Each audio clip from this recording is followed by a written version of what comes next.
other than Capcom or Platinum or even Shift Up, there isn't a more beloved studio that would like to have a PlayStation 5 exclusive from than KT, or Team Ninja as they're known. My name is Couch Coop, spelled C-O-O-P. YouTube will ask you if you mean Couch Co-op with a hyphen, and you have to say no, I mean Couch Coop, C-O-O-P. We've all had to find this out the hard way this week. We're going to find things out the hard way. We need to talk about the rise of Ronin's different graphics modes. It will default you to quality. There are 3, performance and ray tracing. I moved it immediately to ray tracing, like an excited little child that was going to be seeing some 9th gen visuals, and the whole thing nearly falls over. Kind of a disaster in that particular RT mode. Same thing really goes for that quality mode as well. This game does have performance issues in the built-up areas and other areas I've been finding out over this last couple of days. What it does have, one of the more incredible photo modes for an open world game, allowing you to click through individual frames. When swords clang, when sparks fly, this looks phenomenal when you can tick through the combat and really get a look at a lot of that amazing graphical motion in detail. The look of this game very much reminds me of Wild Hearts, one of the more recent KT games, which was kind of a Monster Hunter clone, reviewed in Link. I really loved it, and I really love the look of this. 90% of this video is captured in that performance mode. I will move over to it in a second, but just wanted you to see how it sort of struggles within that combat. We're in a closed area, and the game does come with a mission structure in certain directions, so you're sort of cut off from that main map, and performance does get better. We had a patch drop today, but it was tiny, and it hasn't really moved a lot in that performance direction. Let's talk about its timeline and direction, because this is Team Ninja's most rooted in reality modern samurai game. This is full-on feudal 1800s Japan, and it's very cool seeing the Western English and American troops and a lot of their armor, an almost identical near beginning with the ship and captains and dealing with Western powers. It's pretty amazing. I love the idea of that injection. This is one of the black ship interiors. Now, with ray tracing in video games, it comes in 2 major chunks normally on consoles. It would be reflections or it would be shadows. You're normally told, or like my good self, have to work it out manually. I see no shadow work here at all, and when we get to the reflections, they are bare minimal, so I'm not too sure where that ray tracing actually is. The only advantage I can see with having it on at the moment is if you want 20 frames per second.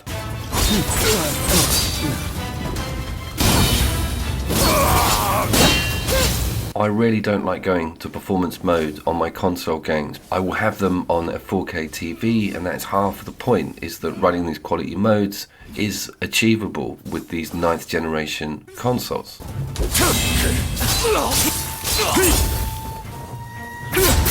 Here's the thing with it, and we're past the 2-minute mark. Normies be gone. It doesn't bother me one iota, because we're in that introduction section and it's showing you new maps, it's giving you snow, maybe it's loading things in for the first time. Stuff is not in its favor to look incredible, but the game does in areas, the most important areas as far as I'm concerned. And the good thing about a performance on an open world game like this is that it can always be fixed and optimized, and I think that's exactly what's going to happen. Look how well Cyberpunk runs now compared to that first 4 months of launch. I'm not saying this is a similar situation. We are only going to see things get better, and the meta game is unbelievably strong. If this is near in a Breath of the Wild style open map with that glider and that traversal hook, you are absolutely gobsmacked at how much they put inside this location. It's amazing. So we are in performance mode now, and you will see some pop in and judder when on the back of the horse, particularly when you're riding at high speed. Now, what has made this double bad for me is that I'm currently playing Ghost of Tsushima Director's Cut and finishing off Horizon Forbidden West. Probably 2 of the best looking open world games available on that system, and both come with the horse, so it's a tough one. It's going up against 2 leaders in its class, which is not an easy thing to do, and I commend these guys. This is the first time they've taken on this sort of open world format. This is their Breath of the Wild jump from their usual linear systems. The Nier games did offer a little bit of exploration, but nothing on the proportions of this. It is an absolute win win for the studio, and I am going to watch it so closely for improvements. Small things like the water splash on those hooves when we're out of the water, it will get tightened up. But the detail from what we've got, really, March 22nd was the release date, is high level for a game of its size. By the way, it's 91 gigabyte. And this is going to lose every single Ghost of Tsushima versus the Rise of Ronin detail comparison. It's going to lose every single one. But we all know that Ghost's combat is not the most in-depth of systems. When it comes over to what this game gives you on a combat level, it almost goes to a goddamn fourth dimension. Guys, this is going to blow your socks off.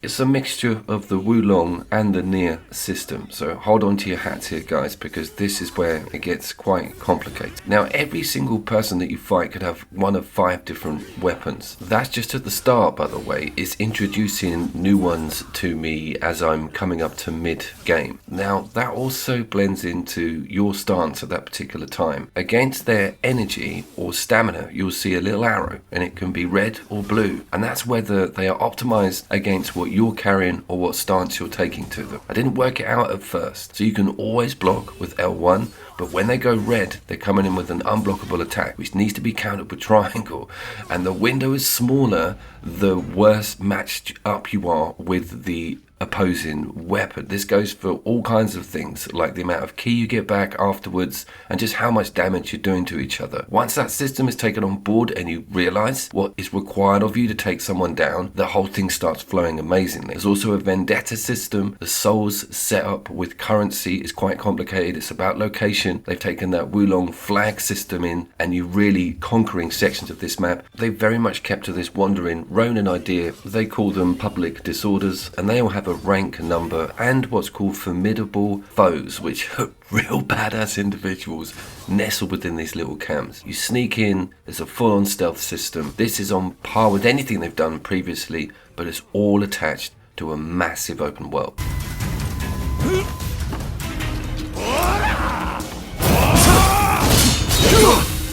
Now, Gonzo is going to teach you a couple of things, but one of them is the buddy system, and I sort of drew a breath of horror when I realised they'd moved that over from Wulong, because they were quite annoying, they got in the way, they made certain sections too easy, but with this, they're just about the right pitch of useless, but the crux is you can switch to control them at any given time. If they're about to take a huge hit, you can teleport into them and parry it, and then be fighting as them until you fancy going back to your normal state. It's absolutely incredible because you have all the weapons and movesets that they had access to.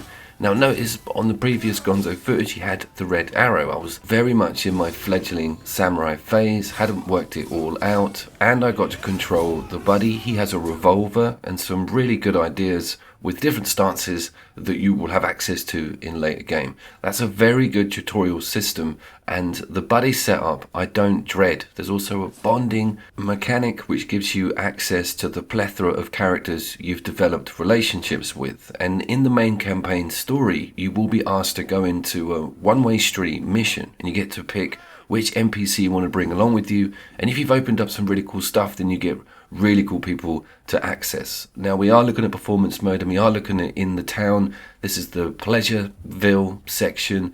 It is pretty amazing, but I was just angry I couldn't have my ray tracing on. This looks like it would very much benefit from that wonderful addition of light and shadow, but it's still workable. Notice the repeated animations on the geishas here, but I didn't see too much cut and paste with a lot of the NPC behaviors or the furnitures within this map. This is a brilliant representation of Japan at the time. It is kind of flawless. It's really beautiful to look at, but at the same time you get an education on what was going on at the time. I know they've bent a few of the rules, but it's still a brilliant place to exist. That's important. I love hanging out in this game. There's other players in your server as other wandering samurai. I think it's a little bit like the Drivatar system. You can fight them, but you get involved with authorities. If you do, you get a bit of loot. I'm not too sure what the ins and outs of that are. By the way, you can play this 3-player online multiplayer co-op. This is my Red Dead Redemption 2's not shitting itself horse hooves in the water footage.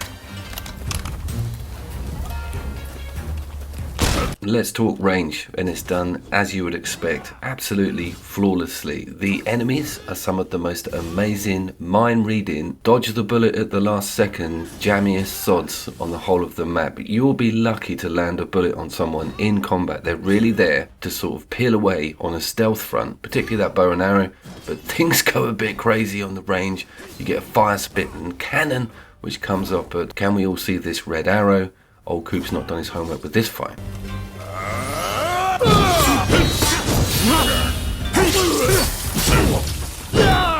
But I am still managing it. This is to do with the proficiency. I'm using a pike or pole, and I want to sort of open up different stances for it. But some of the weapons have a locked stance progression. It's tied to the campaign. I'm big on the dual swords. I loved them in the previous games, and it's kind of stopped me getting better with them until I explore some of that main content. The KT team are always well good on humour and the yokai side of all of that Japanese mythos. There isn't too much of it in here. The humour is definitely still there. Don't have the funny little creatures and strange animals that those games are famous for. I do and I don't like the idea of this being pure realism. There's some really dark stuff and side quests in here though, and that's kind of pulling me to explore. Again, we've got another red arrow.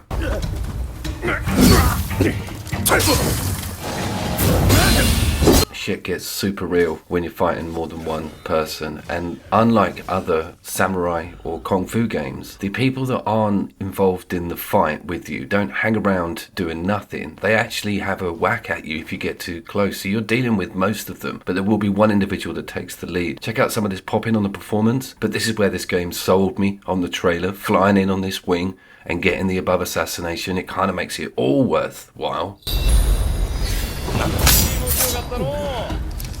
I've got my buddy with me. We're going to take out a camp. This is one of the set missions, and there's two formidable foes within here. Did not realise that it was going to be a genetic anomaly with the club. This was incredible, and it went down to the wire.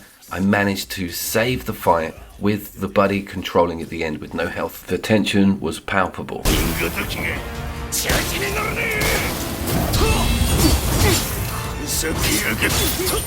I could also not handle the Western voiceovers. I had to immediately change that over. I lasted about an hour, and as soon as I started hearing the effort put behind the Japanese native language characters, it was just a breath of fresh air. It was a different game, honestly. Change that up. I know Hi-Fi Rush is an exception, Sean, but this needs to be heard in its original language.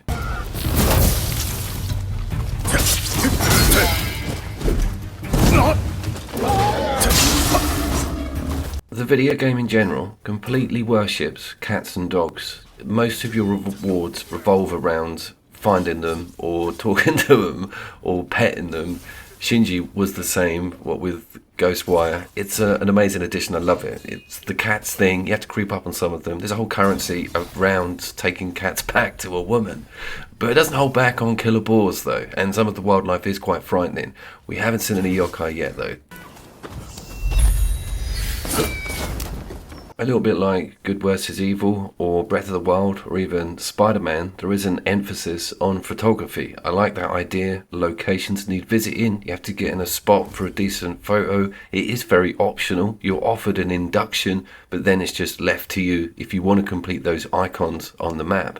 But the technology guy is seriously cool. Developing your relationship with him gives you access to new stuff to your glider, and more importantly, the flamethrower. Sticking with that Breath of the Wild analogy, also the glider does come with its own stamina. I did not spot that, and you can tap it on and off as you're free falling through the air to death. You still get a little bit given back to you, enough to rescue it at the last minute. Zelda was a little bit more harsh on that front. I think you had to eat an apple, didn't you, halfway down?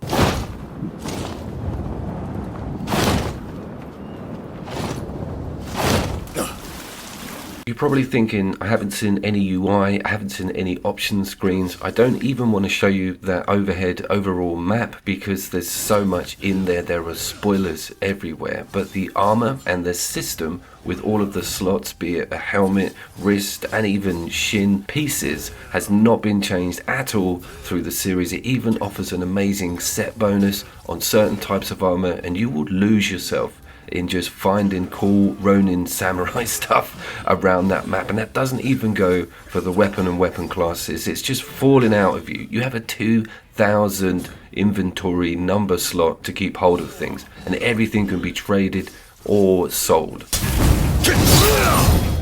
There's also a skip time method, Metal Gear style. This blew my mind a bit. Some missions you will need to go in at night, and even some weaponry works better in the moonlight. You can't get more badass than that. Also, slightly on the spoiler front, you will get asked to choose as either twin right at the beginning, the male or female protagonist, and there's whole different dialogue lines behind which way you go in. And I'm also seeing different speech patterns depending on what I've got unlocked on the intelligence or charm front. We're also looking at the room that I've got in Yokohama. This is just one of the 3 major cities that you can have a hub setup in, and you have to choose a difference in clan direction with who you're going to support going forward with mid-mission and mid-game content.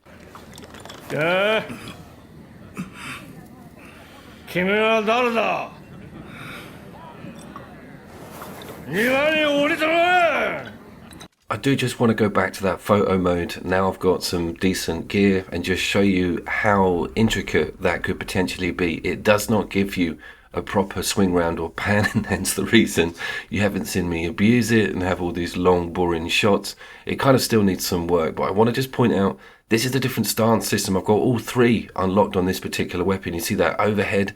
I just love the way everything changes on the posture with what you've chosen. And if you've got a keen eye, you automatically know what stance you're in, and you can just switch it out with even not having to look at that UI, and the whole thing is just a couple of snaps on a few buttons. Check out this rifle, all the gold work on it. If you're an armor and weapon samurai loot whore like myself, you're going to be stuck in here for months. I shit you not, months.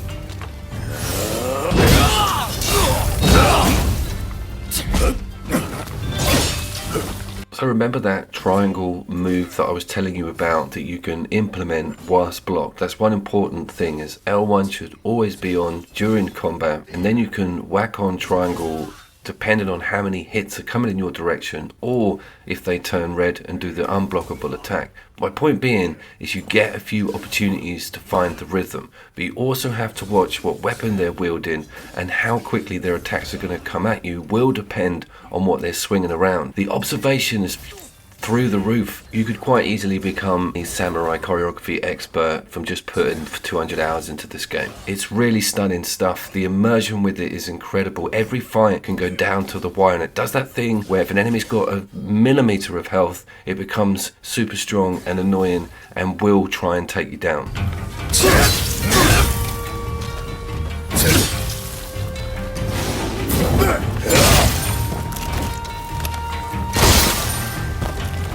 On that observation front, you would do well to look at what everybody's carrying on a camp and then counteract that with a different weapon type. But sometimes you can go new fight plus and stick to the weapons that they're using, meaning you've got 2 expert users of this gear, and the fights are just mind-blowing. They teach you new stuff, and you just see eye-bleedingly good 9th generation combat graphics. Back to the intro of the video, everything is forgiven because of what we're looking at here.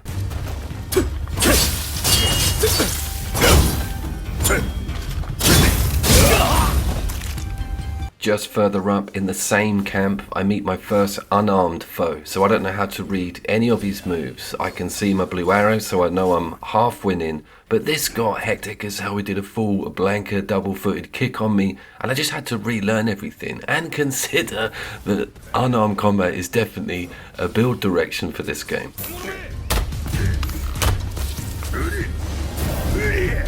And then it was E. Honda himself. Trying to get the counter on the 100-hand slap equivalent was just joyous. I'd set him on fire. Again, he's one of the formidables, and the size and variation of these different camp occupants is, again, pretty amusing. Notice the little red arrow, by the way, and I haven't even covered this game's gruesome dismemberment mechanics. It is amazing.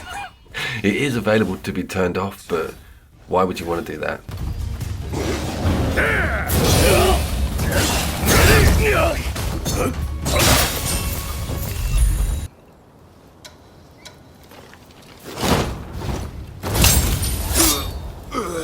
just shoving his face in the fire there. And by the way, all of these animations, they're individual to the male protagonist. I've seen footage of the female and she is nothing short of formidable. Now, this is post-patch footage. This is me going around slightly built up area on the horse, trying to look for some of the problem areas. I still felt a little bit of performance dip, particularly in that performance mode. There's still quite a lot of work here to be done. Elden Ring, I think, is the nearest thing I can compare this to with areas that are causing problems. And they got on top of that after 7 years. Just squaring up to the old American Navy there. By the way, that outfit, you can get that complete with the hat and gloves. Staying on the From Software subject and Sekiro, this has got a very similar traversal mechanic. Obviously not the glider, but that R2 winch is amazing. Gets you high and can be used in combat. That's two things that I have slight gripes with.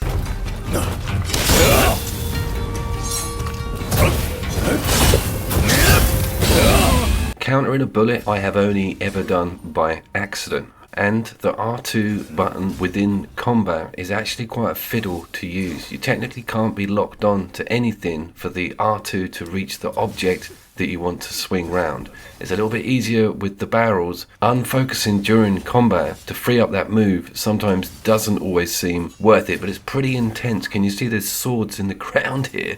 And you grab them up and whip them round and send them straight over to the enemy. And here you'll see me actually pull it off correctly with a guy that runs at me. I come off the focus, retrieve the object and slam it into him, thus getting a bit of a combustion, but the whole thing just takes 1.1 seconds.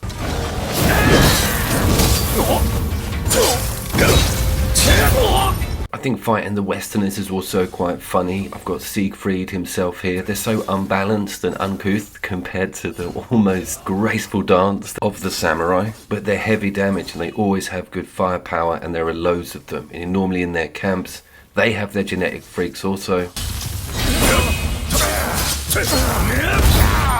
That's that oxtail sword, which is essentially a dagger on the end of a rope, and it's really aerial. That's one thing that we'll emphasize as this game's taken on board the whole downward slash idea. It's an amazing feeling. So is dressing up as the toy soldier from hell. So I'm going to leave you with a bit of closing footage, slightly extended. This is me fully ascended to my final samurai form. You'll just realize with the little arrows and what everyone's packing in this fight, how much depth and preparation goes into making the game like this look and feel this good for the player.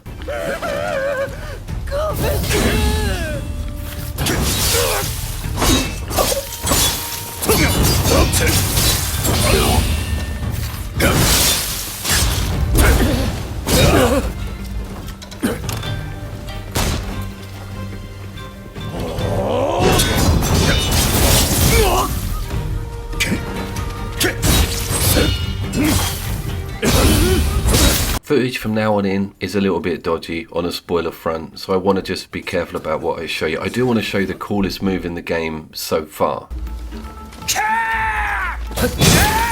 Did you hear me say for the player then, in that sort of cheesy PlayStation 2, PlayStation 3 advertising tagline? Wasn't that EA? Just stop ruining the moment. That's what this game feels like. I feel special again as a Sony owner. I really want more exclusives for that PlayStation 5 machine. This one is just exactly what I needed. We just have to get on top of this performance. So as you can tell, completely smitten. Not smitten with the most low-res gambling section I've ever seen in an open world game, but completely head over heels with this amazing combat and meta mechanics surrounding it, and all the development, NPC characters, that Bond mechanic, and the sheer size of this map and its rock hard feudal Japan aesthetic.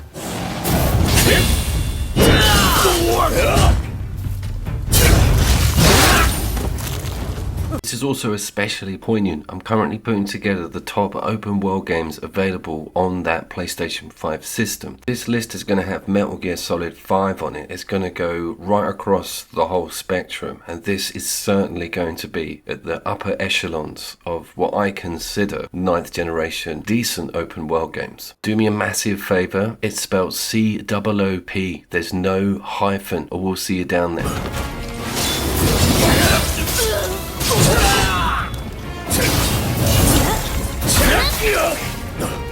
Take this!